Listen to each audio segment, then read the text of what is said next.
Oi, agora. Boa noite, amada igreja, graça e paz, amém? Vamos iniciar a nossa exposição nessa noite. Já vou pedir para os irmãos hoje já abrirem suas Bíblias em Hebreus, né? Nós vamos dar continuidade à nossa série, Cristo Supremo sobre tudo e todos. Então, abra desde já sua Bíblia em Hebreus, capítulo 4. Nós iremos ler hoje os versículos de 1 a 13.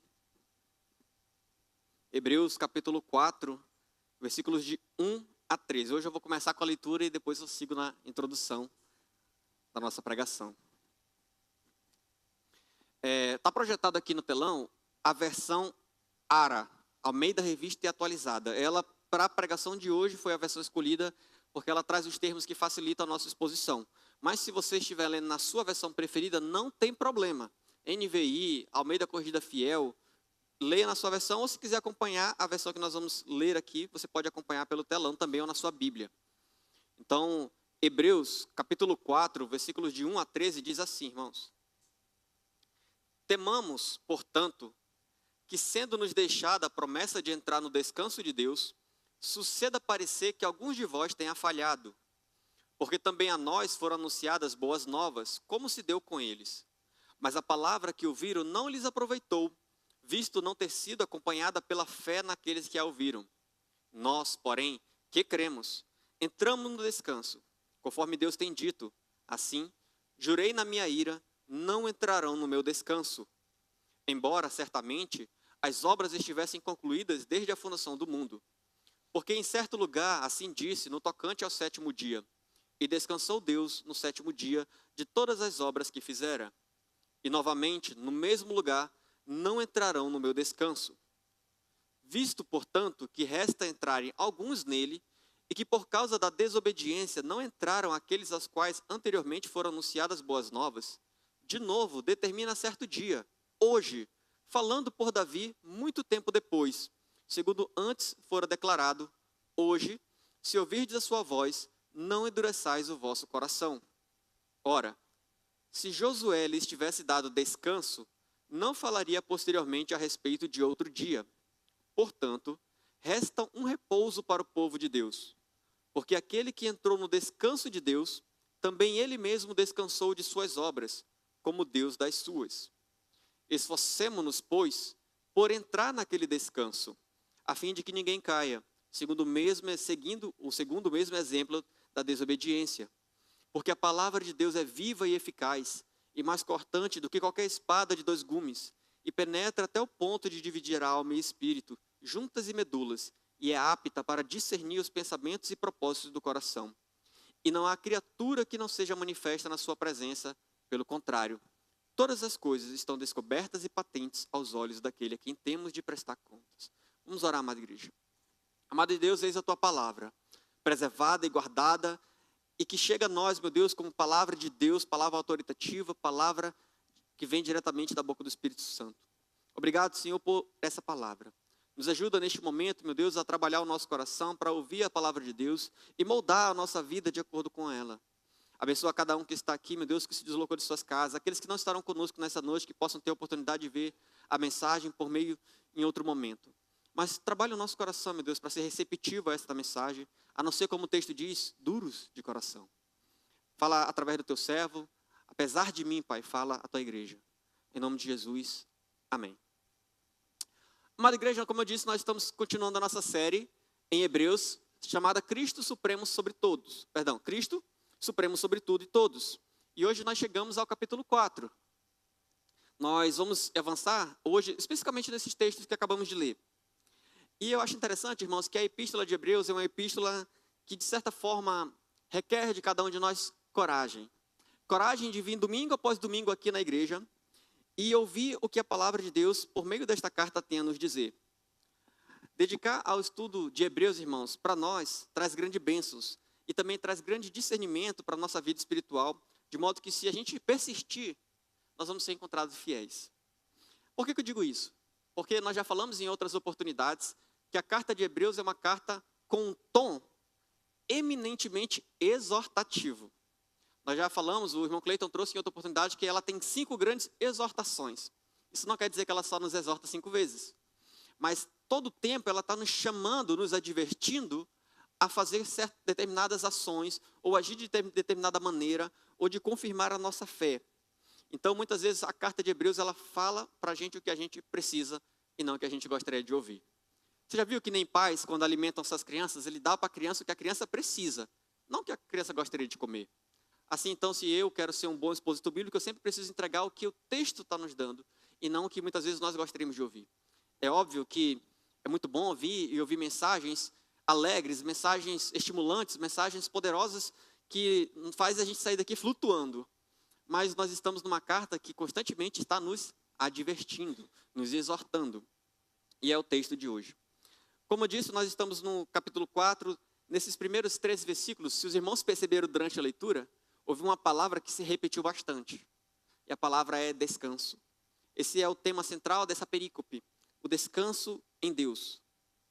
E quando a gente chega nesse capítulo 4, irmão, nós conseguimos perceber que nós estamos ainda no meio de uma exortação. Nós vamos falar disso mais à frente. Mas só antes de entrarmos na carta, precisamos relembrar um pouquinho do nosso contexto. Os primeiros leitores desta carta eram quem? Eram judeus cristianizados, ou judeus que já creram no Messias que veio. E eles, agora, na sua nova maneira de viver, estavam sofrendo perseguições, estavam sofrendo aflições diariamente, e por conta de toda a problemática, as perseguições do próprio povo, eles estavam tentados a olhar para trás e falar assim: olha, quando eu era só judeu, quando eu era judaizante, só quando eu era da religião judaica, eu não sofria tanto assim. Olha, os judeus, eles receberam também a palavra de Deus. Deus falou por meio dos profetas. Por que eu agora, cristão, estou sofrendo tanto e parece que lá está melhor? Então, eu acho que seria bom eu voltar. E por isso que o autor vem e traz essas palavras de advertência. Olha, não faça isso. Não retroceda ao judaísmo. Mantenha-se firme, mesmo em meio às aflições, mesmo em meio às lutas diárias, mesmo em meio aos problemas que vocês estão enfrentando, mantenham-se firmes e apegados a Jesus Cristo. É isso que o autor sempre tem nos confrontado nessas cartas. É possível também, irmãos, que alguns desses judeus, eles até tenham se afastado do judaísmo e, de certa forma, se aproximado do cristianismo, sem, entretanto, entrar num relacionamento verdadeiro com Cristo. Então, eles estavam olhando para Cristo, mas, mesmo olhando para Cristo, não depositaram sua fé nele e corriam o risco de, diante da perseguição, diante do problema, diante do amor, às vezes, pelo próprio pecado, voltar à antiga maneira de viver. E, em relação a isso, o autor traz esses tons. Olha, mantenham-se firmes, não voltem. E por isso, irmãos, que esse assunto é importante para nós hoje. Por que esse assunto é importante para nós hoje? Porque, às vezes, há muitas pessoas que até se afastam da antiga maneira de viver, sabe? Sai da bebedeira, sai da vida devassa, começa a frequentar uma igreja, mas se esta pessoa, de fato, mesmo fazendo estas coisas, não entra no relacionamento com Cristo e persevera neste relacionamento, há um perigo, tal como esses primeiros leitores desta carta de Hebreus, de retornar à antiga maneira de viver, de não ter dado um passo verdadeiro ao compromisso com Jesus, e elas correm o perigo, como nós vamos ver nesta noite, de um texto que repete pelo menos 4 vezes também, desde o começo da advertência, de endurecerem o coração. Nós conhecemos muito bem o contexto da carta, mas quando a gente lê uma carta, a gente também tem um contexto imediato das palavras que está acontecendo. E o contexto imediato do capítulo 4, o autor ele já vem trazendo que Cristo é superior a Moisés. Nós vimos isso em algumas poucas pregações atrás. Cristo é superior a Moisés. Se você voltar à sua Bíblia, no capítulo 3, e o irmão Cleiton trouxe, foi a nossa última pregação, no capítulo 3, versículo 7, o autor, esse pastor que escreve esta carta, ele começa uma segunda advertência. A advertência contra a incredulidade. Mas não pensem, irmãos, que ele encerra essa advertência no versículo 19 do capítulo 3. Pelo contrário, ele continua a sua advertência até os versículos que nós lemos hoje. Então nós estamos no meio de uma advertência. Apesar dele mudar um pouco o foco em relação da incredulidade por descanso em Deus, ainda estamos na advertência. Nós já falamos muitas vezes que o texto, essa divisão por capítulos, ela não necessariamente respeita uma divisão por temas nas Escrituras. Então nós estamos no meio de uma advertência. Essa advertência vai do capítulo 3, versículo 7, até o capítulo 4, versículo 13. E dentro desse pedaço todo de advertência, o autor vai repetir 4 vezes. Hoje, se vocês ouvirem a voz de Deus, não endureçam o seu coração. Irmãos, a ilustração que o autor traz com essas palavras é um alerta para que nós também, e os primeiros leitores, assim como Israel, no caminho do deserto, em busca da terra prometida, não nos afastemos do Senhor e endureçamos o nosso coração. Aquele povo, irmãos, nós conhecemos a história. Eles saíram do Egito, eles viram os milagres, eles viram o Senhor trazendo 10 pragas sobre o povo egito, demonstrando ali superioridade em relação àqueles deuses. Viram o mar vermelho se abrir, tiveram o maná, tiveram também uma coluna de fogo à noite para clarear o seu arraial. Tiveram durante o dia uma coluna de nuvem para trazer sombra àquele povo. E mesmo assim, quando eles chegaram na porta de Canaã, se por assim dizer, né, na beira da terra de Canaã, eles foram incrédulos. Nós vamos falar disso nesta noite. Por isso que o autor sempre nos traz uma advertência. Não façam o que Israel fez. É a advertência dele para os primeiros leitores e a advertência que eu quero trazer nesta noite. Nós vimos na semana passada, irmãos, que a incredulidade, ela impede a entrada no descanso. E descanso, a gente vai trabalhar bem o tema do descanso nesta noite. A incredulidade, ela impede a entrada no descanso. E o autor usa a palavra descanso trazida lá do Salmo 95, onde ele diz que esse descanso, naquele momento, se referia à terra de Canaã. Descansar significava, naquele tempo também, descansar das peregrinações, das perseguições do Egito. Era o descanso de finalmente estar na sua própria terra, que manava leite e mel, longe dos perigos, longe do perigo de ser perseguido, de ser pressionado, de ser morto ou mesmo escravizado. É o descanso de tudo isso. Mas aquele povo que saiu do Egito, os maiores de 20 anos, nunca entraram nesse descanso. E não entraram por quê? Hebreus vai nos dizer que foi por conta da incredulidade. A fé, então, é necessária, irmãos, e nós vamos ver hoje como uma chave para que eu e você entremos no descanso de Deus. Agora, quando a gente fala em descanso, você consegue perceber que é uma palavra meio em desuso nos tempos atuais e na sociedade que a gente vive? A gente vive uma correria na nossa sociedade atual. Vocês já perceberam isso? Sem essa sensação? Parece que está todo mundo correndo atrás de alguma coisa. Todo mundo parece que está cansado. Você pergunta para alguém como é que você está? Cansado da correria. Parece que está todo mundo procurando descanso, mas ninguém na verdade descansa. Você já viu que alguém pergunta assim para você às vezes: o que você faz ainda da meia-noite às 6 que não está estudando, hein? O que você faz nessa correria? Está todo mundo correndo atrás de um concurso público, está todo mundo querendo mudar de emprego, está todo mundo querendo conseguir coisas novas, buscar uma casa, um carro zero, malhar, precisamos de tempo. O tempo é uma coisa escassa. Parece que o nosso dia ele precisa se esticar um pouquinho mais para caber nos nossos afazeres. Mas o descanso, irmãos, ele de fato não vem. Ele fica na imaginação de muitas pessoas. A gente busca, quer correr, ganhar muito dinheiro para comprar uma casa, para comprar um sítio, para depois nesse sítio talvez a gente descanse e pesque e vai pescar. Ou trabalhar uma vida toda para conseguir talvez na aposentadoria eu descanse. Mas o descanso está sempre longe da gente. Parece que ele está sempre um passo na nossa frente. A gente no máximo pensa nele, mas não consegue chegar a alcançá-lo. Tem um autor que ele escreveu um livro. Me perdoe, irmãos, pela pronúncia do nome do autor. Nome, eu acho que é coreano, eu não sei. Byung-Chul Han. Mas ele escreveu um livretinho chamado A Sociedade do Cansaço, onde ele faz uma análise sociológica da nossa sociedade atual. Ele diz que o nosso mundo atual, diferente de poucos anos atrás, cerca de 40, 50 anos atrás, onde a sociedade no nosso momento, ela trocou aquelas imposições externas por uma imposição interna. Nós agora, como seres humanos e como comunidade, nós começamos a viver pela lógica do desempenho. Está todo mundo querendo ser alto desempenho, ser o melhor naquilo, correndo atrás das suas coisas. E ele fala que essa busca, ela é colocada por nós mesmos. Existe uma pressão, a gente fala muitas vezes que existe uma pressão social para a gente ter as coisas. Mas ninguém nunca pediu para a gente ter as coisas. Já percebeu isso? Por vezes nós temos que é uma pressão social para eu ter um carro do ano. Mas alguém alguma vez chegou para você e falou assim: por que você não tem um carro do ano? Ninguém nunca chegou até nós para fazer essa pergunta. Mas nós sentimos que deveríamos ter um carro do ano. Então nós mesmos nos escravizamos e que nos colocamos nesse período de desempenho que leva cada um de nós, muitas vezes, a ter o quê? As doenças modernas. Síndrome de burnout, exaustão crônica, são as doenças que mais assolam os nossos dias. Está todo mundo cansado, irmãos. É por isso que hoje nós precisamos, de fato, de descanso. Esse termo descanso, nessa pequena perícope que nós acabamos de ler, ele aparece 12 vezes, seja a palavra descanso ou seja seus sinônimos.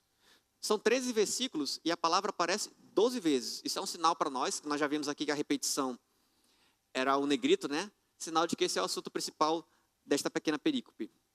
Então eu queria trazer nesta noite, irmãos, uma grande ideia para a igreja, para que nós possamos olhar para esse texto e trabalhar o que ele quer nos falar.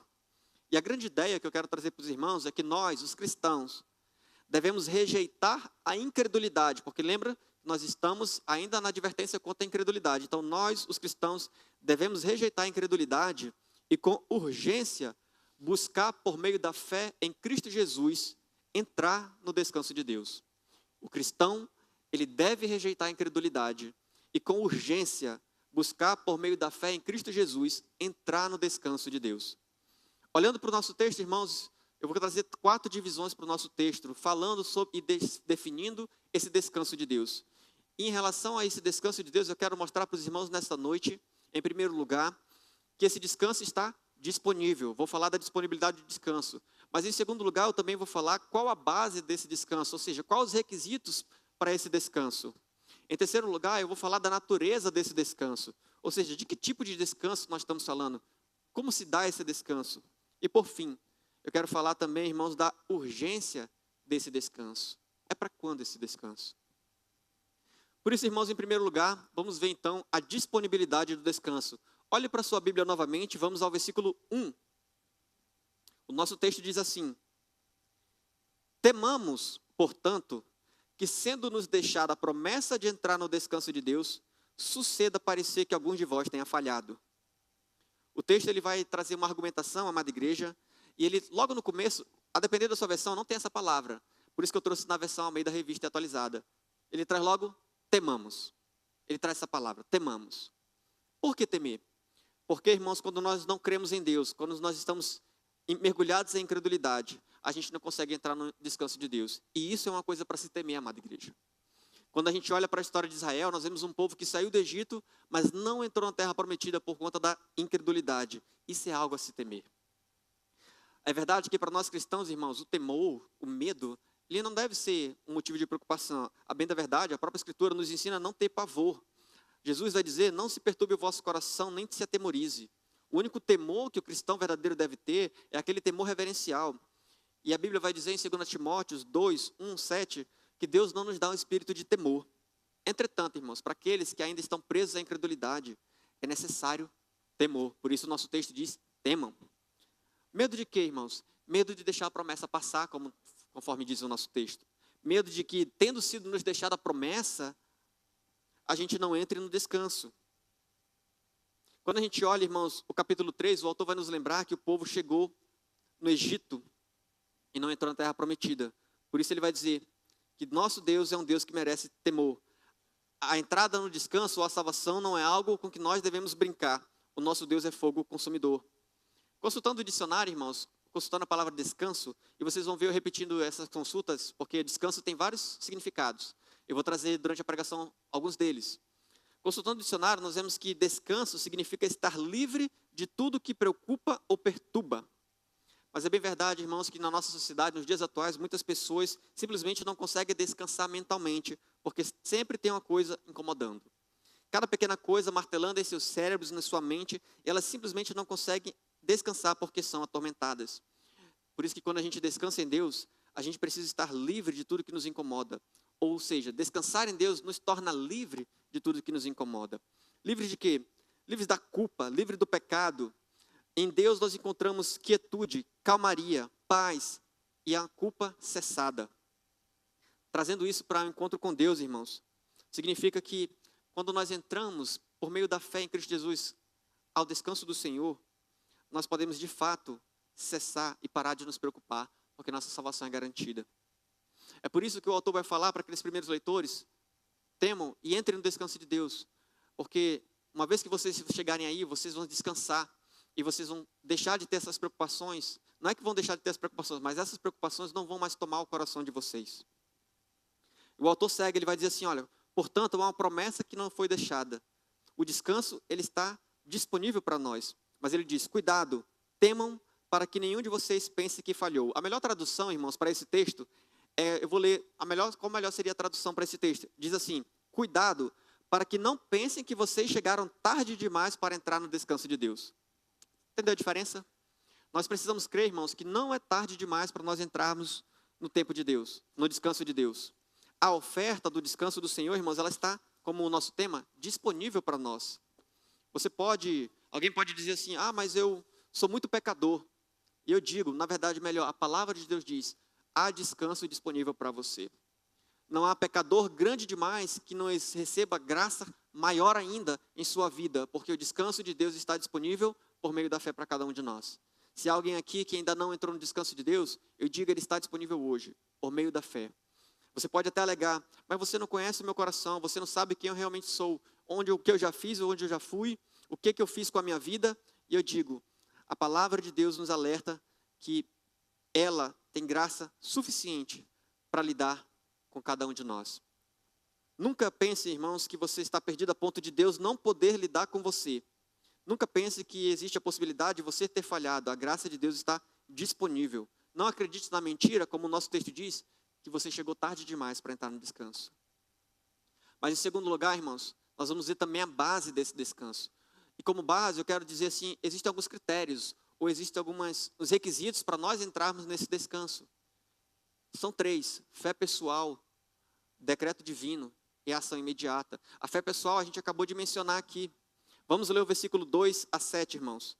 Porque além da disponibilidade, vamos ver os critérios para entrar no descanso. Versículos 2 a 7, olhe na sua Bíblia. Porque também a nós foram anunciadas boas novas, como se deu com eles. Mas a palavra que ouviram não lhes aproveitou, visto não ter sido acompanhado pela fé naqueles que a ouviram. Nós, porém, que cremos, entramos no descanso, conforme Deus tem dito. Assim jurei na minha ira, não entrarão no meu descanso. Embora certamente as obras estivessem concluídas desde a fundação do mundo, porque em certo lugar assim disse no tocante ao 7º dia, e descansou Deus no 7º dia de todas as obras que fizera, e novamente no mesmo lugar não entrarão no meu descanso. Visto, portanto, que resta entrarem neles alguns, e que por causa da desobediência não entraram aqueles aos quais anteriormente foram anunciadas boas novas, de novo determina certo dia, hoje, falando por Davi, muito tempo depois, segundo antes fora declarado, hoje, se ouvirdes a sua voz, não endureçam o seu coração. Como eu disse, irmãos, o descanso está disponível para você, mas você pode perguntar, como é que eu vou obter então? E eu vou trazer como você pode obter. Uma primeira forma de você obter, irmãos, uma das formas que é um conjunto, é pela sua fé pessoal. O descanso ele está disponível para você pela fé. Isso do nosso ponto de vista, claro. Porque para nós foi anunciada as boas novas. Boas novas é o evangelho. Tal como foi anunciada para o povo no Egito. Assim como para eles, é bem verdade, irmãos, que para o povo do Egito, as boas novas elas eram proto-evangelho. Eles criam no Messias que viria. Eu e você já cremos no Messias que veio, que está disponível a nós pela fé. Mas é necessário fé. Não adianta a gente ouvir se a gente não crê. Esse é o ponto principal do nosso autor. As boas novas de descanso de Deus nunca vão significar nada para ninguém, em tempo algum, a menos que sejam acompanhadas de fé. E algumas pessoas, às vezes, ela tem ideia equivocada, amada igreja, de que simplesmente estar numa igreja, de vir para cá domingo após domingo, é a mesma coisa de que manter um relacionamento com Jesus. Muita gente acha que vai entrar no descanso de Deus por osmose. Você já viu esse termo? Não precisa fazer nada, automaticamente ele vai migrando. Nós não vamos dessa forma. É necessário fé.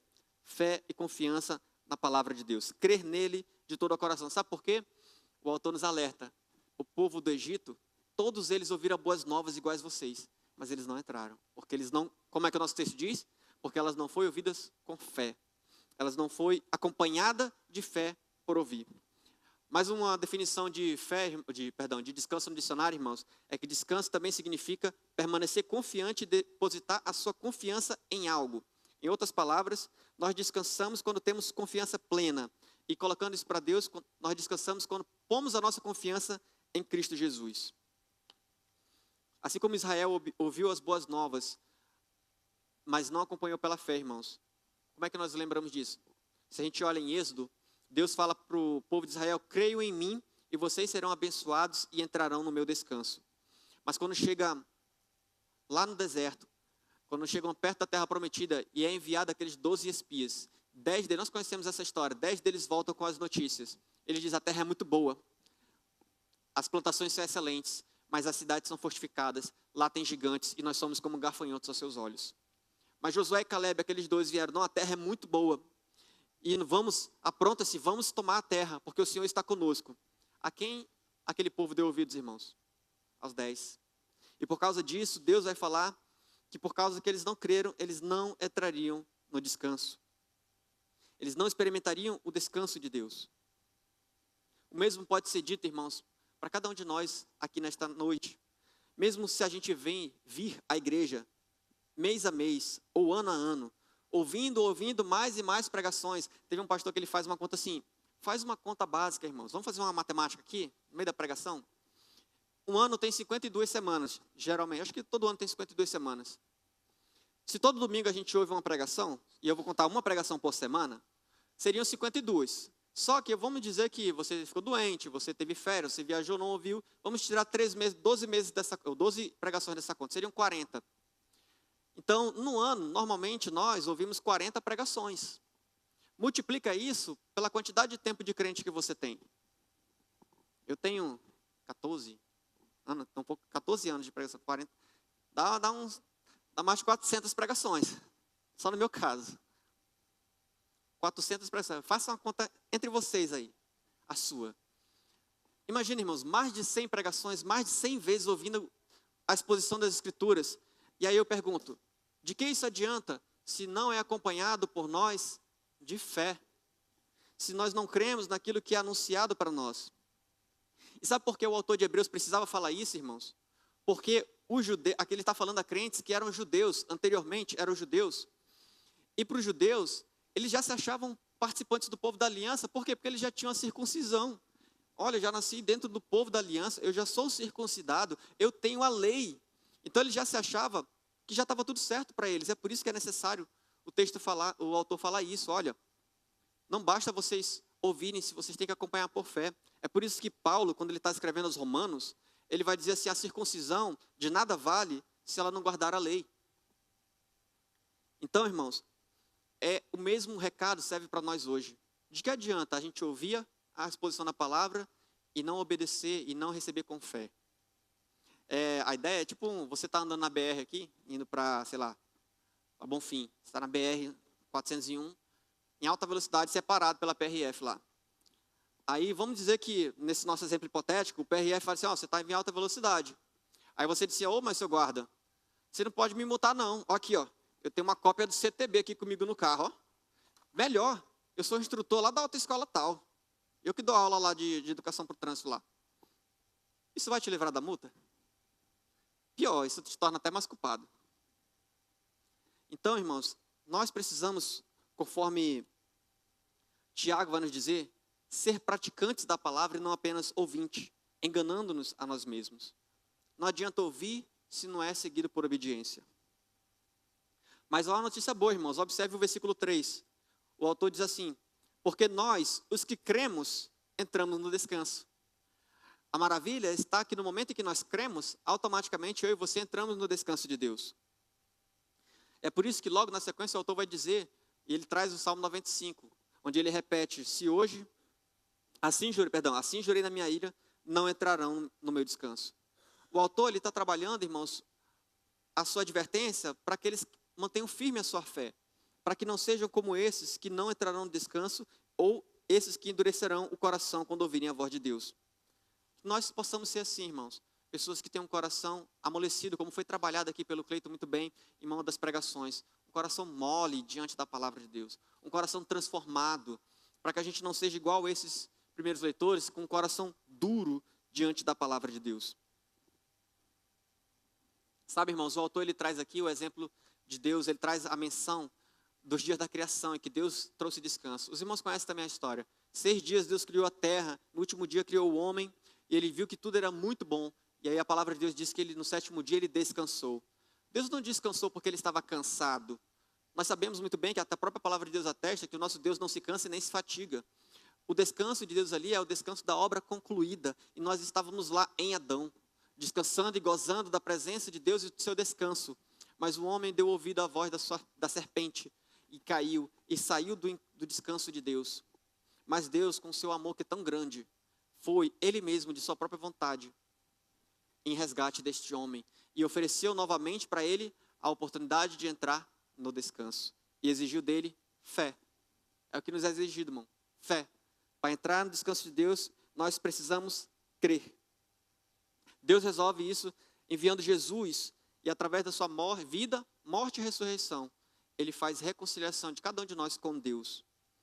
E nos faz entrar, de fato, no descanso do qual Canaã era um símbolo. Nós vamos ver logo mais. Era um tipo, como é tratado muitas vezes aqui pelo Clayton, é uma sombra da realidade do descanso eterno. A segunda coisa que exigência, ou posso dizer assim, uma base do nosso descanso, é o próprio decreto divino e soberano de Deus. Porque por mais que nós precisemos de fé, irmãos, você já percebeu que tudo veio de Deus? Deus quem tirou a gente do descanso quando o ser humano desobedeceu, mas Ele mesmo providenciou o escape e a saída para que nós voltemos ao descanso.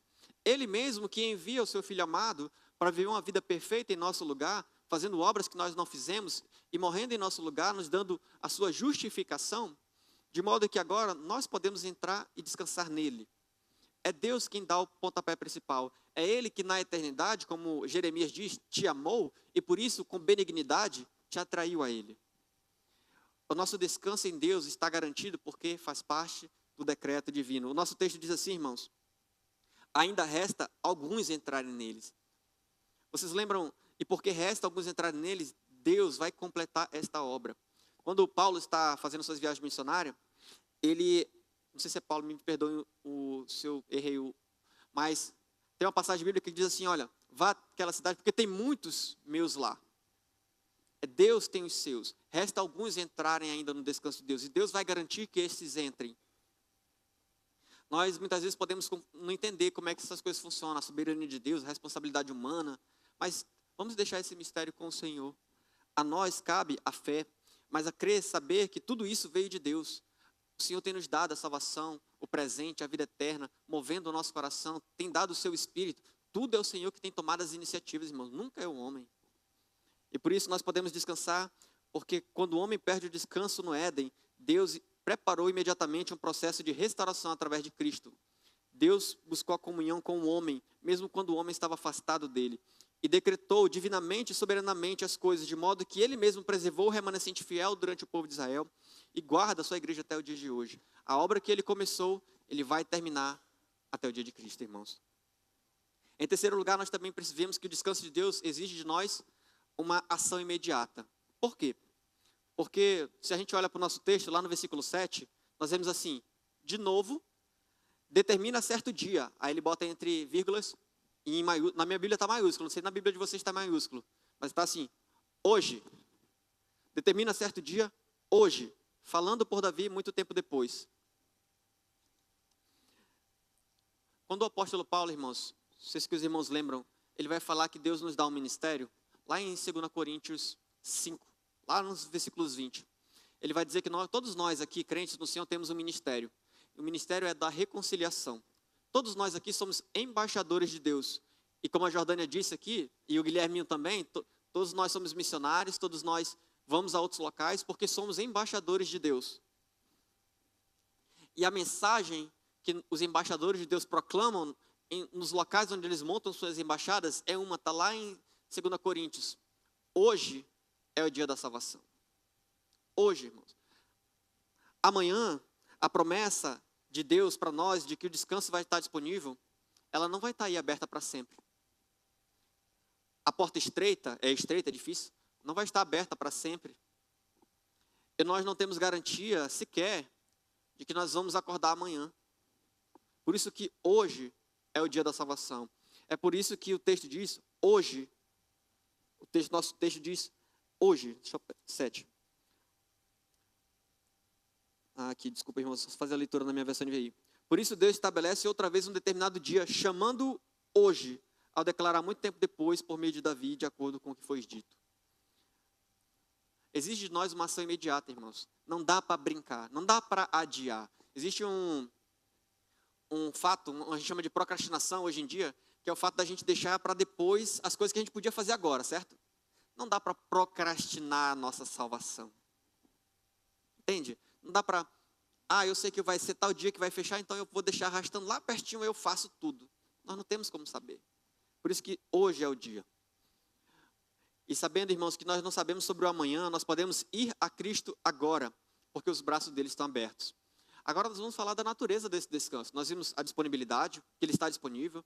Nós vimos o que é necessário para que nós entremos nesse descanso. Mas qual é a natureza desse descanso? Que tipo de descanso é esse? Versículos 8 a 10. Vamos ler novamente o nosso texto. O texto diz assim: Ora, se Josué lhes houvesse dado descanso, não falaria posteriormente a respeito de outro dia. Portanto, resta um repouso para o povo de Deus, porque aquele que entrou no descanso de Deus, também ele mesmo descansou de suas obras, como Deus das suas. Sabe, irmãos, é bem verdade que no contexto imediato parece que o descanso prometido era o descanso de Canaã, era a entrada naquela terra prometida. E de fato, naquele momento foi um descanso para aquele povo que estava no deserto, que estava sofrendo, que saía da escravidão do Egito. Mas como eu falei mais cedo, aquilo era apenas uma imagem, apenas uma sombra, um tipo, para um descanso maior que viria posteriormente. E o texto vai dizer, olha, se aquele fosse o descanso que Deus estava falando, Josué já tinha dado para eles. Eles já tinham recebido o descanso. Mas há ainda um novo descanso.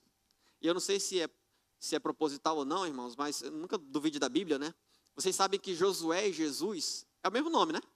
Josué e Jesus é o mesmo nome. Então, Josué levou aquele povo para um descanso, mas o novo Josué, um outro Jesus, de fato, leva o povo de Deus para o seu descanso. E o descanso do Senhor é nele e no porvir. E muitas vezes nós estamos buscando, o ser humano ele tem a tendência de buscar o seu descanso aqui nesta terra. É o descanso nos bens, é o descanso na saúde, é o descanso nas conquistas. E muitas vezes essas seitas ao nosso redor, elas prometem inclusive isso para a gente. Prometem repouso nesta terra, prometem riquezas, prometem, sabe, tantas coisas nesta terra. Coisas boas, saúde, riqueza, felicidade, tudo isso aqui nessa terra. Mas essa nunca foi a promessa principal de Deus. É bem verdade, irmãos, que quando estamos em Deus, nós somos ricamente abençoados. Muitas vezes o Senhor nos abençoa com a saúde, com a riqueza, com os bens, com a prosperidade. Mas não é principalmente esse tipo de promessa, de descanso que o Senhor nos promete. O descanso do Senhor ele é espiritual. Ele é descansar nele e estar nele, não trabalhar. É o descanso, irmãos, das nossas atividades, de tentar alcançar a salvação por meio dos nossos esforços próprios. Por isso, irmãos, que no versículo 10, ele vai dizer, pois aquele que entrou no seu repouso, também descansou das suas obras, como Deus das suas. E o termo repouso aqui, se você tem uma versão diferente, ele vai dizer descanso sabático. Ele vai trazer esse termo. É um repouso pleno e definitivo. Uma terceira definição de descanso, o dicionário vai dizer para nós, irmãos, que é cessar a ação ou movimento, é parar de trabalhar ou se esforçar. Quando nós colocamos isso diante de Deus, irmãos, cessa a tentativa humana de tentar ganhar a salvação por meio do próprio braço. Ninguém vai chegar diante de Deus e eu estou aqui porque eu corri, rapaz, tentaram me, mas foi na minha força. Ninguém vai chegar diante de Deus assim. Foi na força de Jesus. É por isso que quando estamos diante de Deus, nós acabamos com o ativismo, com o legalismo, mas nós podemos desfrutar na atividade e na obra de Cristo. Nós podemos repousar e parar de trabalhar para ganhar a nossa salvação. Nós até trabalhamos agora, como fizemos esse final de semana e como fazemos diariamente, mas não mais para ganhar nossa salvação ou um favor de Deus, ou achar que Deus vai nos amar mais. Mas nós trabalhamos e honramos ao Senhor porque Ele nos amou. Há um descanso, irmãos, quando nós cessarmos as nossas obras. Quem vai dizer isso é Apocalipse 14:13, onde ele diz, bem-aventurados os mortos que morrem no Senhor, para que descansem dos seus trabalhos. O versículo 10 se refere ao dia final, em que nós cessaremos tudo e entraremos na presença de Jesus Cristo. A natureza do nosso descanso, irmãos, envolve um sentido presente, um já e o ainda não, uma situação escatológica, um reino futuro. Mas, principalmente, irmãos, o nosso descanso não é um sítio. O nosso descanso não é uma casa cheia de bens. O nosso descanso não é uma aposentadoria. O nosso descanso sequer é um lugar. Muitas vezes a gente pensa assim, eu vou para o céu e ficar relaxado. Imagina aquele céu, sabe, das nuvenzinhas, grama verde, todo mundo descansando debaixo da árvore, Irmãos, o nosso descanso não é um lugar, não é um tempo. O nosso descanso, amada igreja, é uma pessoa. O nosso descanso é o Rei dos Reis, o Senhor dos Senhores, que encarnou nessa terra para viver a nossa vida. Ele nos fornece esse descanso. Por isso, irmãos, que em último lugar, esse descanso, ele exige urgência. Há uma urgência para entrar nesse descanso. Lembre-se, nós estamos no meio de uma advertência. O autor está advertindo o povo hebreu ali, a fazer isso. Por isso, vamos à nossa Bíblia novamente, versículos 11 e 13, onde ele vai dizer assim: esforcemo-nos, pois, para entrar naquele descanso, a fim de que ninguém caia, seguindo o mesmo exemplo da desobediência. Porque a palavra de Deus é viva e eficaz e mais cortante de qualquer espada de 2 gumes, e penetra até o ponto de dividir a alma e espírito, juntas e medulas, e é apta para discernir os pensamentos e propósitos do coração. E não há criatura que não lhe seja manifesta na sua presença. Pelo contrário, todas as coisas estão descobertas e patentes aos olhos daquele a quem temos de prestar contas. Esse termo esforcemo-nos, irmãos, ele melhor traduzido seria apressemo-nos, diligentemente. A ideia, irmãos, é que a gente precisa, com propósito e preocupação intensa, buscar entrar no descanso de Deus. E eu não estou falando de conquistar a nossa salvação, não é isso, eu já expliquei que não era isso. Mas, como eu disse agora há pouco, não adiar. Irmãos, não vamos adiar, é hoje, é agora. Nós precisamos buscar rapidamente e com grande diligência para não entrarmos no mesmo erro de Israel e, por causa disso, cair e ficar para trás por conta da incredulidade. Aqueles judeus, irmãos, para quem o autor escreve, estavam prestes a renunciar à nova fé e voltar ao antigo modo de viver. E o autor vai falar para eles, advertindo: não façam isso. Não façam isso. Permaneçam em Cristo. Busquem se firmar em Cristo. E ele vai dizer, e se esforcem para entrar verdadeiramente nesse descanso. Ele vai dar assim, porque a palavra de Deus é viva e poderosa e eficaz. Sabe, irmãos, ele vai nos mostrar que a gente precisa se esforçar, e esse esforço ele tem que ser real e verdadeiro. Porque a palavra, ela vai penetrar no âmago das nossas vidas, e vai verificar, e ela vai fazer um check-in, se nós realmente estamos em Cristo ou não. Por isso que nós não podemos brincar com Deus. Você até pode dizer, mas eu creio em Deus, eu professo Jesus Cristo. Mas se você não exerce fé salvadora e arrependida na verdade, quando o julgamento chegar, a palavra ela vai penetrar em você e ela vai revelar isso. E para aqueles, é até uma tragédia, irmãos. No Brasil diz que 30% são cristãos, protestantes, não é possível. 30% da população brasileira. Eu tenho dúvidas, irmãos. É claro que eu não sou Deus para julgar a fé de todo mundo. Eu torço para que quanto mais perto dos 30, melhor. Graças a Deus. Mas vai ter pessoas, irmãos, que se declaram cristãos, mas quando chegar diante do Senhor, a palavra vai penetrar ele, como o texto diz, e vai adentro do Espírito, e vai separar, ela vai mostrar que de fato eles não eram. Ela vai diagnosticar a condição do coração. Quando a gente lê esse texto aqui, né, o Hebreus 4:12, a palavra de Deus é viva e eficaz, é mais afiada que espada de 2 gumes, penetra até o ponto. É um texto que a gente sempre glorifica a palavra, né? Olha como a palavra é maravilhosa, olha como a palavra é digna de salvação, ela dá conforto e alegria. Mas olha o contexto, irmãos, onde esse texto está inserido. O autor está fazendo uma advertência. Olha o contexto imediato onde esse texto foi incluído. O autor está dizendo, olha, vivam de maneira séria, porque a palavra do Senhor ela vai verificar isso. Ela vai entrar dentro de vocês, vai separar junto a medula, ela vai olhar o seu coração verdadeiramente. A espada vai penetrar e cortar o seu ser mais íntimo, vai expor seus pensamentos e as suas intenções. E se ela descobrir que são falsos, ela também, por ser de 2 gumes, ela se torna uma espada de execução. Nós vimos lá em Apocalipse que da boca de Jesus sai uma espada afiada para ferir as nações. No grande dia de julgamento, muitos terão a palavra de Deus penetrando seu coração e os expondo, revelando hipocrisia. A palavra não vai errar, irmãos. Como uma faca que penetra e atravessa juntas e medulas, a palavra de Deus discerne o homem. Deus entra e analisa o nosso interior e determina quais são os nossos pensamentos e as nossas intenções. Esse é o poder da palavra, irmãos. E esse poder devastador vai trazer como consequência o que está no versículo 13, que é o final da nossa perícope. Vai dizer, diante disso, não há criatura nenhuma descoberta, diante dele. Todas as coisas estão nuas e patentes. O termo nu é sem disfarce, irmãos. Todos os disfarces são arrancados. Nós estamos diante do Senhor e das suas palavras nus. O Senhor nos vê como nós somos. A expressão patentes quer dizer aberta aos olhos, porque ela é colocada de maneira singular. O Senhor está vendo cada um e as nossas ações. Não dá para fingir. Sabe, irmãos, Valdeir, posso fingir para vocês ser crente. Eu posso ter um jeito de falar, eu posso ter um jeito de andar, eu posso ter um jeito de se vestir. Mas diante da palavra de Deus, eu estou nu. Ela vê como eu sou. Ela vê se eu tenho máscara. Ela vê a minha hipocrisia. Ela vê quando eu erro. Ela me mostra. Sabe, irmãos? Por isso que o texto traz essa advertência. Nós estamos dentro da advertência ainda da incredulidade. A própria espada de Deus, ela vai nos mostrar. Vai nos revelar como nós somos. Por isso nós não podemos brincar e agir de maneira diferente.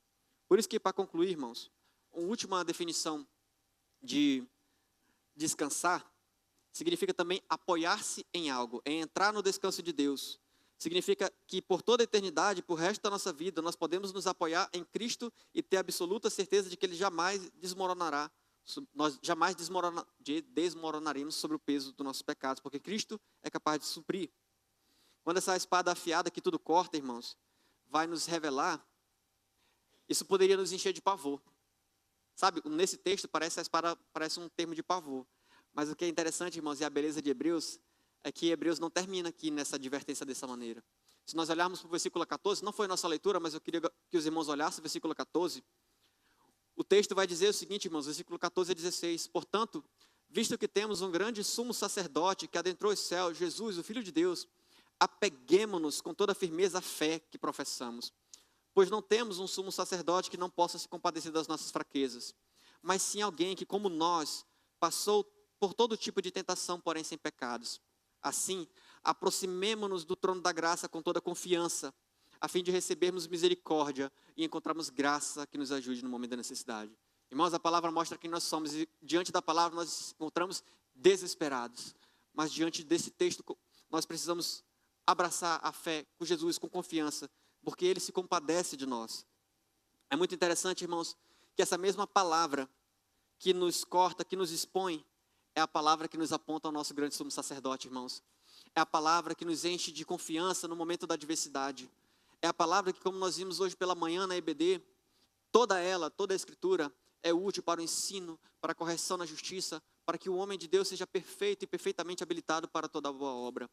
Sabe como o jovem pode guardar puro o seu coração? Guardando a palavra. Sabe como a gente busca não pecar e vai conseguir não pecar muitas vezes? Guardando a palavra no nosso coração. No momento de medo, nós vamos ter a palavra diante de nós.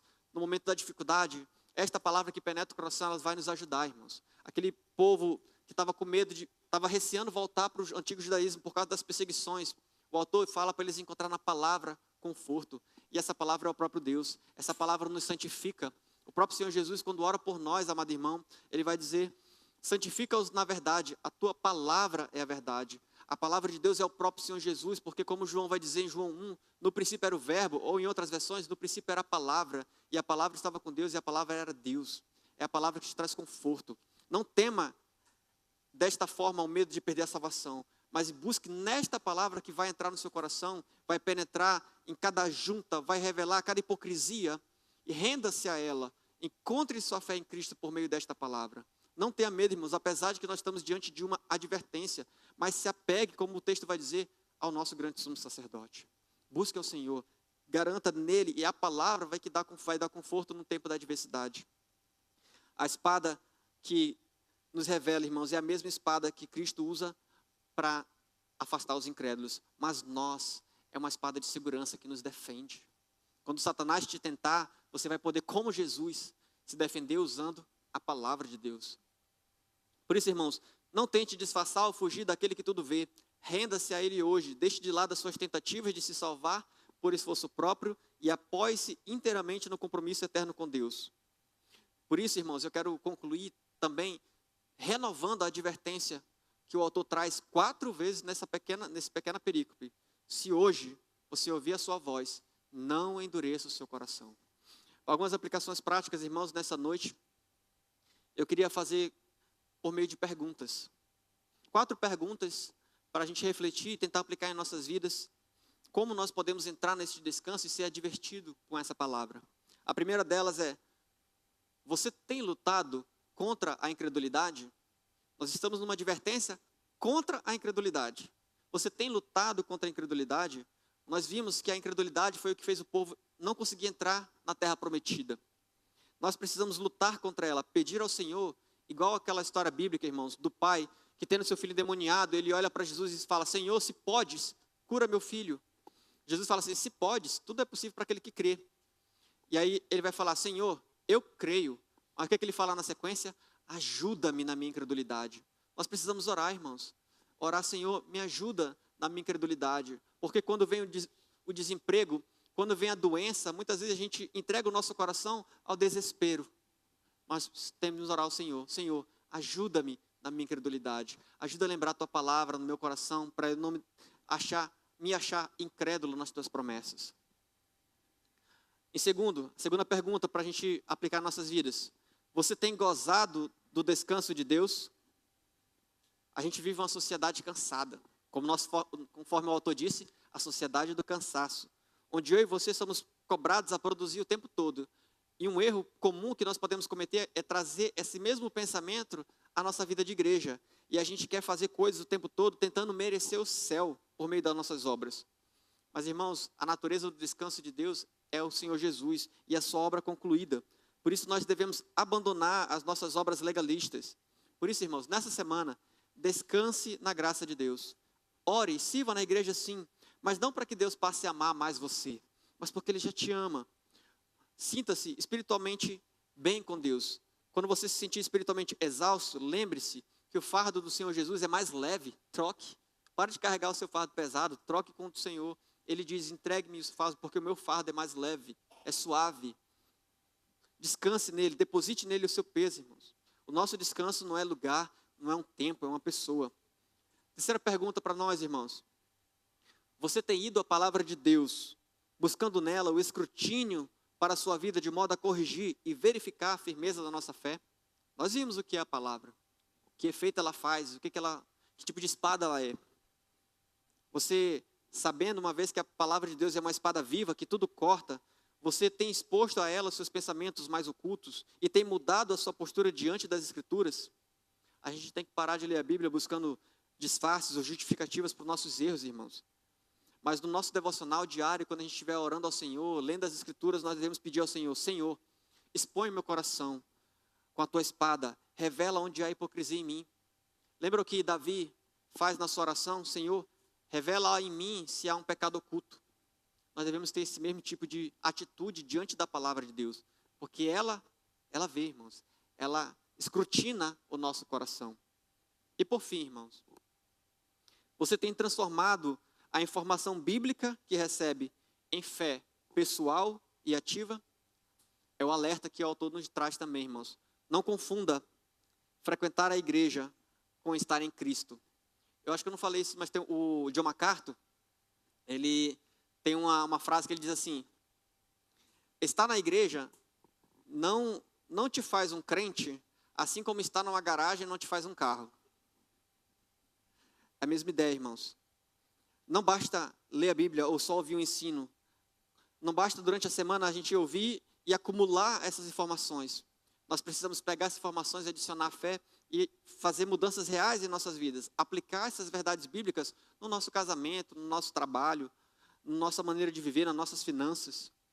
O descanso em Deus exige que nós paremos de confiar na nossa rotina religiosa e passemos a descansar ativamente na soberania e no cuidado de Deus. Que o Senhor nos ajude, irmãos, por meio dessas advertências. Essa foi a segunda advertência, irmãos, que o autor de Hebreus traz. Nós temos mais 3 durante toda a carta. Como eu disse, é uma carta desafiadora. Ela não nos deixa acomodados. A bem da verdade, irmãos, que ela pode trazer medo a quem está longe do Senhor, mas para nós que temos em Cristo, graças a Deus, irmãos, nós temos a plena confiança na obra do Senhor, que não são nossos esforços, não é a força do nosso braço, mas é o que o Senhor fez por nós. O que nós precisamos é tomar a nossa vida de fé de maneira séria e correta. Que o Senhor nos ajude, irmãos, a encarar essas advertências bíblicas e aplicá-las na nossa vida, amém? Vamos orar. Amado Deus, obrigado pela Tua palavra, Obrigado, meu Deus, porque por meio dela o Senhor nos adverte, o Senhor nos exorta, o Senhor coloca a gente contra a parede para analisar a nós mesmos diante de Ti, da Tua palavra. Como vimos hoje de manhã, muitas vezes precisamos fazer uma alta análise e o parâmetro é as Escrituras. Será que eu tenho servido ao Senhor? Será que eu estou no descanso do Senhor? Será que eu tenho pensado no Senhor? Entrado no descanso do Senhor? Eu tenho colocado fé naquilo que eu ouço? Tantas coisas, Pai. Obrigado pela Tua palavra, que é verdade, é poderosa e eficaz. Ela penetra no nosso ser, ela nos revela, Pai. Nós estamos nus diante de Ti. Mas nos ajuda, Pai, a confiar na Tua graça, confiar na Tua obra, viver uma vida digna que Te agrade, obedecer ao Senhor, não ser apenas ouvinte, mas praticante desta palavra. Ajuda-nos, Pai, contra a nossa incredulidade, que ela nos visita tantas e tantas vezes. Visita quando o tempo está ruim, às vezes até quando o tempo está bom. Nos ajuda, Pai, com a nossa incredulidade. Nos faz firmes, que em meio às circunstâncias da nossa vida a gente mantenha a firmeza no Cristo eterno. Nos ajuda, Pai, a caminhar o caminho para chegar no Teu descanso eterno. Em nome de Jesus. Amém.